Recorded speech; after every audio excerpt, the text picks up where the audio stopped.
Hello बच्चों, मैं यशवंत कुमार, कृषक बाल विद्या मंदिर इंटर कॉलेज दुर्गापुर बाराबंकी। हम पिछले वीडियो में आधुनिक काल के दो युगों का वर्णन कर चुके हैं, जिसमें भारतीय युग आता है और द्विवेदी युग। हम तीसरा युग, अब इसमें आधुनिक काल में जो तीसरा युग है वो है छायावाद। छायावाद के बारे में हम आपको जानकारी देंगे कि छायावाद का क्या अर्थ है, तो इसकी जो उसके समय सीमा क्या है। तो छायावाद का अर्थ ही होता है रहस्यवाद, यानी एक प्रतिबिंब हम कह सकते हैं।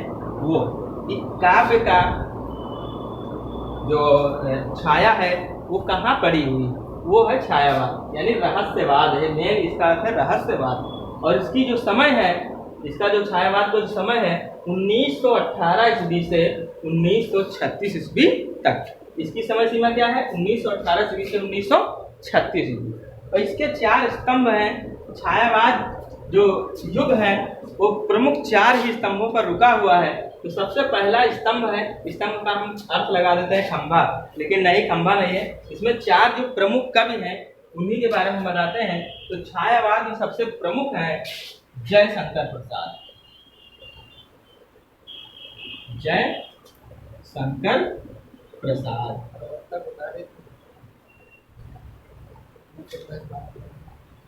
जयशंकर प्रसाद हैं। और दूसरे हैं सूर्यकांत त्रिपाठी। सूर्यकांत त्रिपाठी निराला।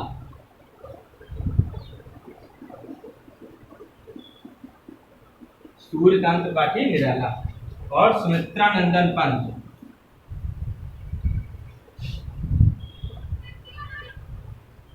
सुमित्रानंदन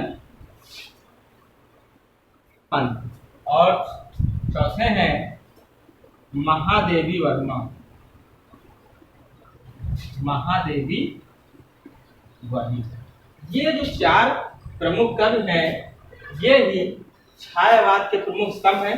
और इसके पहले जो मैंने वीडियो बनाया है उसमें मैंने बताया था, लास्ट में एकदम अंत में आपने देखा होगा, उसमें बताया था छायावाद के प्रवर्तक। अभी हम बताएंगे उसमें छायावाद के जो प्रमुख प्रवर्तक हैं, ये सभी कवियों जो आलोचकों ने माना है वो हैं मुकुटधर पांडे। क्या मैंने बताया था, मुकुटधर पांडे।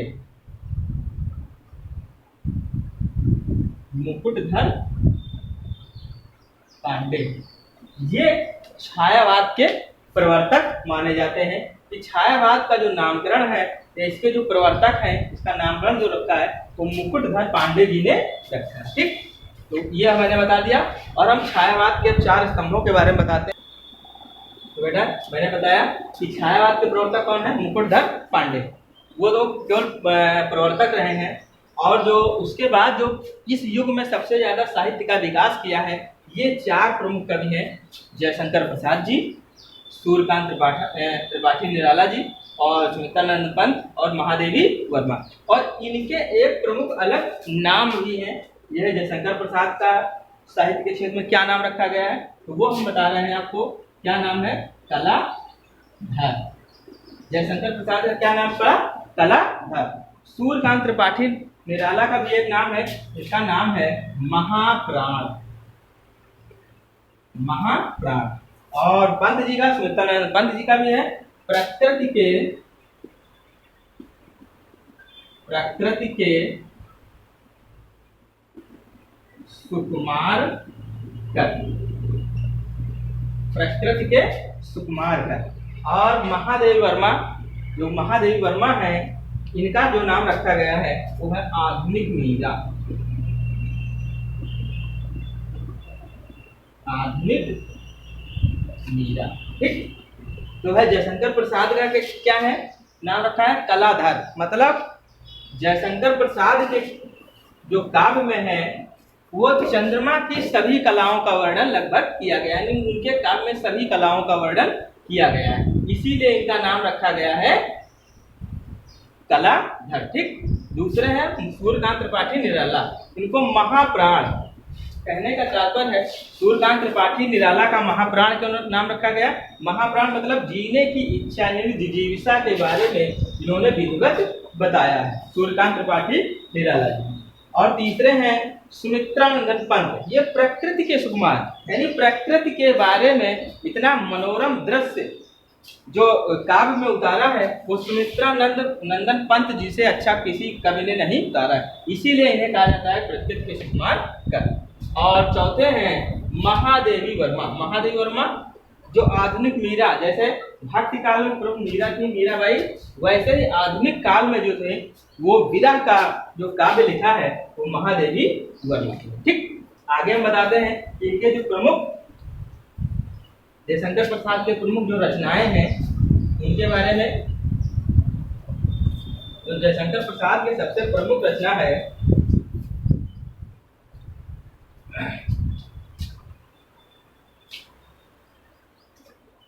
जयशंकर प्रसाद की सबसे प्रमुख जो रचना है इसका नाम है, जो आप जानते हैं कि छायावाद का भी एक महाकाव्य, जैसे द्विवेदी युग में एक महाकाव्य था प्रेतप्रवास, वैसे ही छायावाद में सबसे प्रमुख महाकाव्य है कामायनी।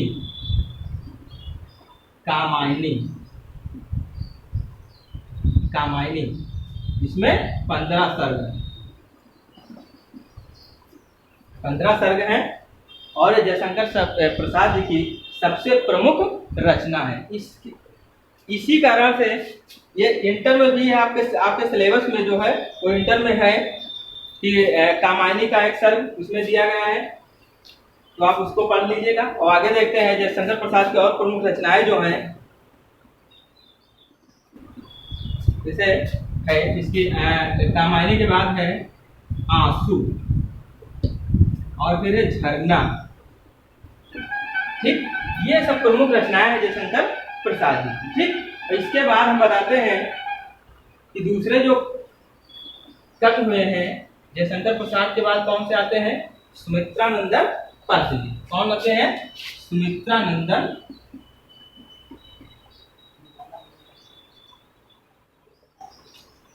सूर्यकांत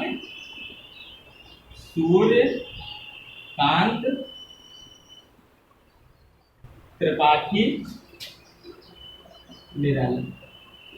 जो द्विवेदी युग के जो छायावाद युग के जो प्रमुख कवि रहे हैं जयशंकर प्रसाद, उसके बाद जो दूसरा नंबर आता है वो सूर्यकांत त्रिपाठी निराला जी। इनका नाम था महाप्राण और इनकी सबसे प्रमुख रचना है, इनका प्रमुख नाम था महाप्राण। और इनके सूर्यकांत त्रिपाठी निराला की जो प्रमुख रचना है वो है अनामिका। अनामिका, तुलसीदास,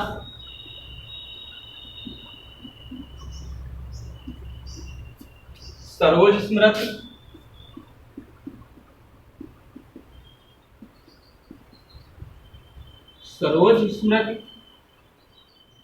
सूर्यकांत त्रिपाठी निराला जो है उनको ये माना जाता है कि उनकी जो ये प्रमुख रचना है सरोज स्मृति, ये अपनी पुत्री के निधन पर, यानी उनकी जो पुत्री थी उसका निधन जब हुआ था तब उन्होंने एक रचना लिखी सरोज स्मृति, यानी उनकी पुत्री का नाम था सरोज और स्मृति माने याद, यानी सरोज की स्मृति में, यानी उनकी याद में, किसकी, अपनी पुत्री की याद में उन्होंने रचनाएं लिखी है सरोज स्मृति। और गोस्वामी तुलसीदास जी के बारे में लिखा है ये तुलसीदास, और अनामिका रचना लिखी है। और इसके बाद जो कवि आते हैं वो है सुमित्रानंदन पंत जी। कौन आते हैं, सुमित्रानंदन पंत जी।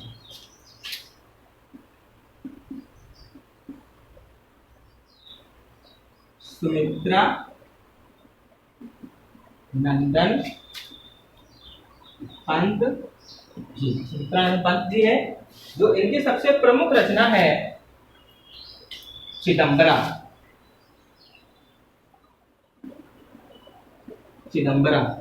सबसे प्रमुख रचना कौन सी है, चिदंबरा, जिन्हें इसी रचना पर इनको ज्ञानपीठ पुरस्कार प्राप्त हुआ था। कौन सा पुरस्कार प्राप्त हुआ था, ज्ञानपीठ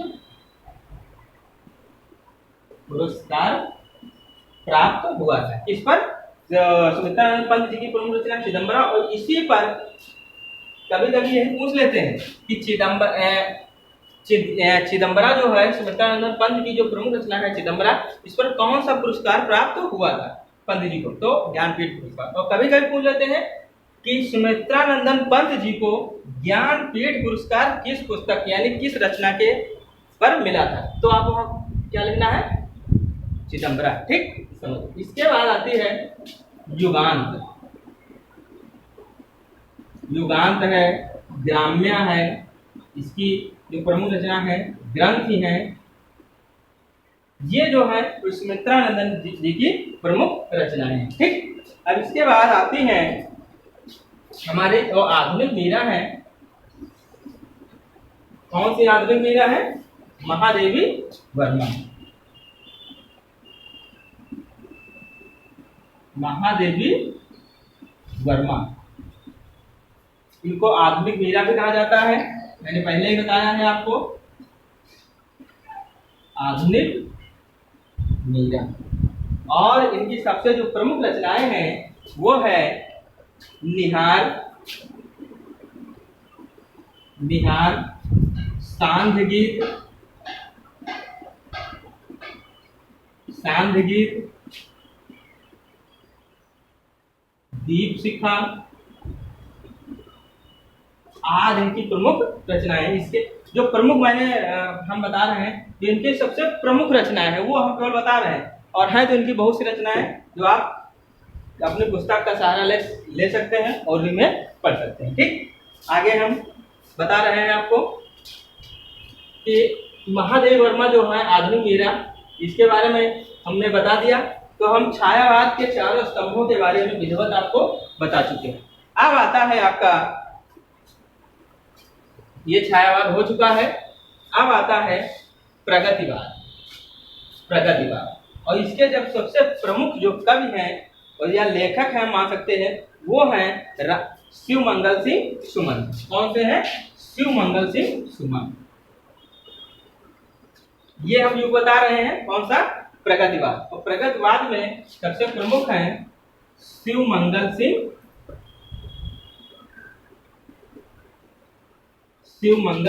सुमन। ये जो है प्रगतिवाद के सबसे प्रमुख कवि हैं। और इसके बाद आता है नाम रामविलास शर्मा।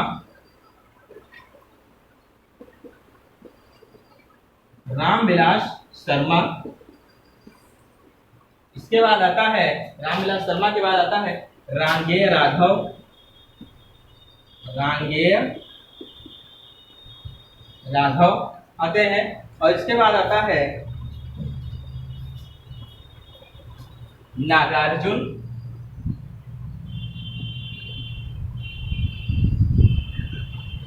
नागार्जुन, ये जो है ये प्रगतिवाद के प्रमुख कवि हैं। इसकी जो प्रगतिवाद के प्रमुख लेखक जो हैं वो है शिवमंगल सिंह सुमन जी, रामविलास शर्मा, रांगेय राघव और नागार्जुन। ये प्रगतिवाद, यानी प्रगतिवाद का मैंने अर्थ नहीं बताया, यह जान लीजिए कि प्रगति का अर्थ आप जानते हैं, प्रगति माने आगे बढ़ना, यानी विस्तार होना, विकास होना। लेकिन यहाँ पर जो साहित्य के क्षेत्र में है, इस प्रगति का अर्थ कुछ दूसरा है।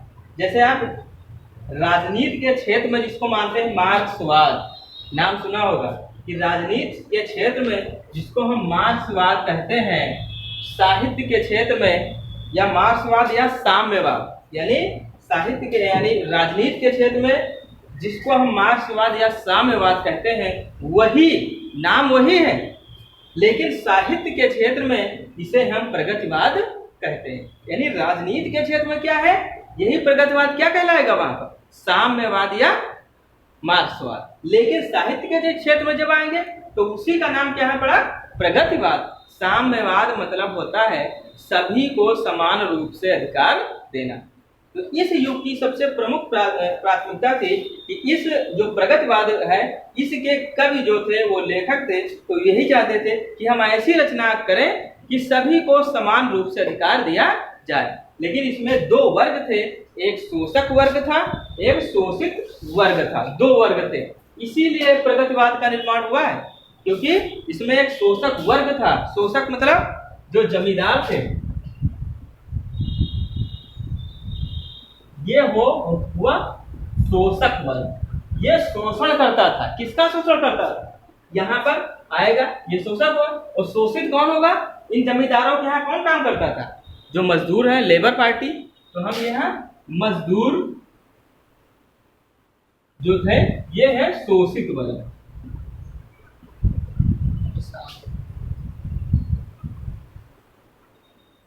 या मजदूर आ सकते हैं, या इसके अलावा और किसान आ सकते हैं, क्योंकि ये जो जमींदार थे ये लोग क्या करते थे, जो बड़े बड़े मिल मालिक थे, जो कंपनी चलाते थे, फैक्ट्रियां चलाते थे, वो क्या करते थे, अपने मजदूरों को वहां पर काम पर रखते थे और फिर इनके उचित मजदूरी इन्हें नहीं देते थे। यानी जैसे भाई सभी का अधिकार है कि जितना हमको काम करना पड़े उतना ही मजदूरी मुझे मिले, पैसा मिले। तो इसलिए जब ये नहीं हुआ, जब जो ये शोषक वर्ग था, यानी जमींदार जो थे, ये शोषक वर्ग जो था, ये शोषित वर्ग का मतलब मजदूरों का, किसानों का बहुत ज्यादा शोषण कर रहे थे। इस स्थिति में किस सन 1936 ईस्वी से 1943 ईस्वी तक, क्योंकि इस समय हमारा जो देश था वो अंग्रेजों के अधीन था, यानी अंग्रेजों से गुलाम था। इसलिए इस समय जो सत्ता संपन्न थे, मतलब जो जमींदार थे, जो बड़े लोग थे, वो लोग क्या करते थे, किसानों के, छोटे छोटे किसानों और उनके मजदूरों का शोषण करते थे, यानी उनको उचित मजदूरी या जो उचित उनका तनख्वाह थी या वेतन था वो उन्हें नहीं देते थे। तो इसके विरोध में जो इसके युग के जो प्रमुख लेखक थे, जैसे सुमंगल सिंह सुमन, रामविलास शर्मा, रांगे राघव राघव, इन सभी लोगों ने इस वर्ग को, किस वर्ग को, शोषक वर्ग, मतलब ये शोषक वर्ग, इसको बराबर लाने के लिए, यानी इसमें जो भेदभाव, इनको उचित मजदूरी नहीं मिलती थी, इसको बढ़ाने के लिए, यानी इनके विकास के लिए इन्होंने साम्यवाद अर्थात प्रगतिवाद का निर्माण किया। और इस काल में इसीलिए इसका नाम रखा गया प्रगतिवाद। और इसीलिए प्रगतिवाद मतलब साम्यवाद। तो इन सभी लोगों ने, यानी इन सभी लेखकों ने प्रगतिवाद को साम्यवाद की तरह ही प्रयोग किया। यानी इस युग में जितनी भी रचनाएं हुई हैं वो शोषक वर्ग और शोषित वर्ग के बारे में पूरी जानकारी दी गई है कि कैसे कैसे व्यक्ति जो हैं, कैसे कैसे जो शोषक वर्ग हैं वो मजदूरों का शोषण करते हैं। ठीक, इसके बाद आता है, हम बताते हैं आपको प्रयोगवाद। प्रगतिवाद हो चुका, प्रगतिवाद का अर्थ भी आपको मालूम हो गया होगा कि प्रगतिवाद का अर्थ क्या है। राजनीति के क्षेत्र में जो है, जो राजनीति के क्षेत्र में जो मार्क्सवाद का नाम, कार्ल मार्क्स का नाम सुने होंगे। जो राजनीति के क्षेत्र में मार्क्सवाद या साम्यवाद है, वही जो साहित्य के क्षेत्र में वो क्या है, प्रगतिवाद। ठीक, और इसकी जो समय सीमा है 1936 ईस्वी से 1943 ईस्वी तक। ठीक, अब इसके बाद आता है हमारा जो पांचवा आधुनिक काल का जो पांचवा है युग, प्रयोगवाद। इसकी समय सीमा क्या है, 1943 ईस्वी से 1943 ईस्वी से क्या है, 1953 ईस्वी तक। ये जो है ये प्रयोगवाद, इसमें यह बताया गया, इसके जो प्रवर्तक हैं, हम बता रहे हैं आपको कि प्रयोगवाद के प्रवर्तक, प्रयोगवाद के मैंने प्रवर्तक के बारे में बताया। इसके प्रवर्तक जो हैं वो हैं सच्चिदानंद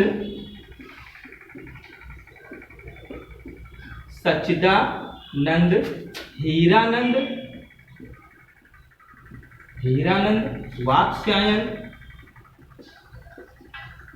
वात्स्यायन अज्ञेय।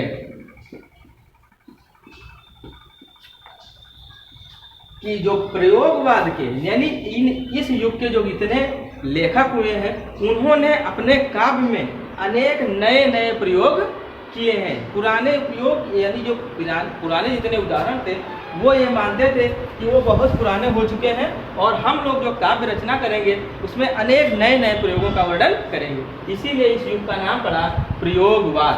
जिसकी समय सीमा क्या है, उसका जो समय क्या है, सन 1943 ईस्वी से क्या है, 1953 ईस्वी तक। ये जो समय है ये प्रयोगवाद है। और इसके सबसे प्रमुख या हम प्रवर्तक कह सकते हैं कि जो प्रयोगवाद के जो प्रवर्तक हैं वो कौन से हैं, सच्चिदानंद हीरानंद वात्स्यायन अज्ञेय जी। कौन है, सच्चिदानंद हीरानंद वात्स्यायन अज्ञेय। ये एक ही नाम है, यूनाइटेड आप समझ लीजिए कि तीन नाम हो गए, नहीं ऐसा नहीं है। ये क्या है, केवल एक ही नाम है। क्योंकि पहले प्रथा थी कि जो बच्चे का नाम रखा जाता था उसमें पिताजी का और उनके बाबा का नाम आना चाहिए, ठीक।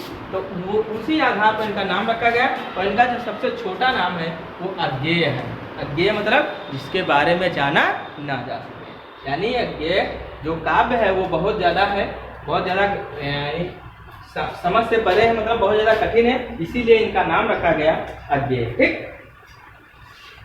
तो हम आपको बताते हैं इसके बाद जो अज्ञेय के बाद है, तो हमने बता दिया कि प्रयोगवाद के प्रवर्तक कौन है, सच्चिदानंद हिरण्यवास अज्ञेय, यानी अज्ञेय जी हैं। और ये प्रयोगवाद के सबसे पहले कवि भी हैं, इन्होंने प्रयोगवाद का नामकरण किया है, ठीक। इसके बाद दूसरे हैं गजानन माधव मुक्तिबोध।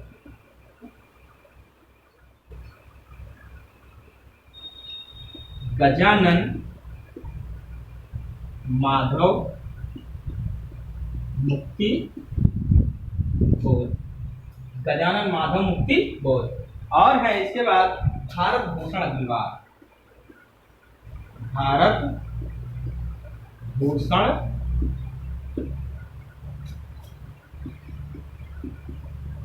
अग्रवाल, भारत भूषण अग्रवाल।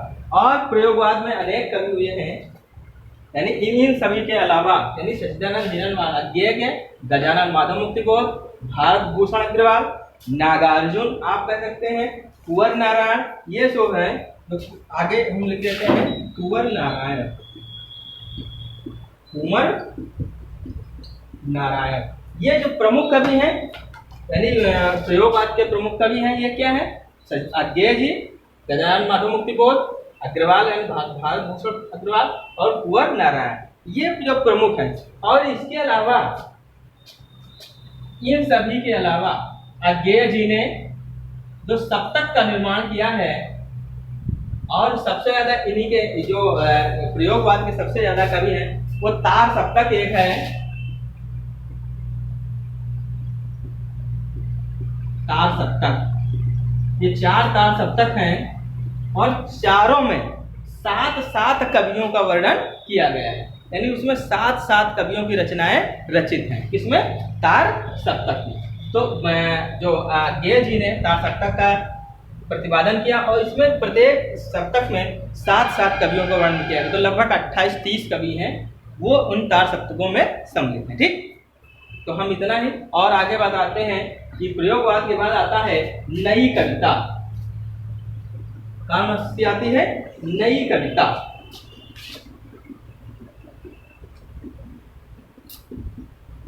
नई कविता, इसके प्रवर्तक या इसके नामकरण जो करता है वो है डॉक्टर जगदीश गुप्त, डॉक्टर जगदीश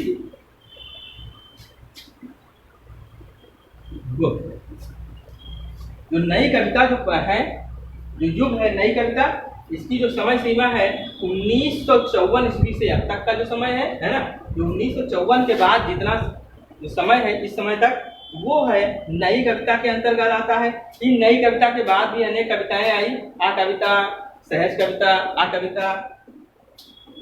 तो इन उन कविताओं को छोड़कर उन सभी वो जितनी कविताएं हैं ये नई कविता में समाहित है। 1954 के बाद जितनी भी रचनाएं की गई हैं यानी साहित्य के क्षेत्र में, वो नई कविता के अंतर्गत आती हैं। और इस जो नई कविता है इसके जो प्रवर्तक है यानी नामकरण करता है वो डॉक्टर जगदीश गुप्त है। इनकी जो प्रमुख पत्रिका आई थी 1954 ईस्वी में, 1954 ईस्वी में इनकी जो प्रमुख पत्रिका आई थी कौन सी, जिसका नाम था नई कविता। क्या नाम था, नई कविता। इसी कारण 1954 से जगदीश गुप्त की नई जो पत्रिका आई थी नई कविता 1954 ईस्वी। इसीलिए साहित्य के आलोचकों ने या साहित्य के मनीषियों ने क्या इसी युग से यानी इसी समय से, तब से 1954 ईस्वी से ही नई कविता का उदय माना। ठीक, तो ये क्या हो गया, नई कविता। और हम बता रहे हैं ये पत्रिका की जो डॉक्टर जगदीश गुप्त की 1954 में जो आई थी पत्रिका नई कविता, इसी पत्रिका के नाम पर ही नई कविता युग का आरंभ माना जाता है। ठीक, तो ये हो गया आधुनिक काल के सभी 6 पॉइंट। कौन कौन से, भारतेंदु युग, द्विवेदी युग, छायावाद, प्रगतिवाद, प्रयोगवाद और नैतिकता। यहाँ तक हो गया। इसको मैंने पीडीएफ के द्वारा भी आपके पास भेज दिया है बच्चों। सभी लोग उसको विधिवत पढ़ लेंगे, अध्ययन कर लेंगे और उसके साथ साथ ये सभी वीडियो बहुत ही बारीकी से, बहुत अच्छी तरह से देखेंगे, ताकि आपको जो भी प्रॉब्लम्स कर पीडीएफ में आ रही हैं तो यहाँ पर विधिवत इसके बारे में बता दिया गया है वीडियो में। ठीक, तब तक के लिए धन्यवाद।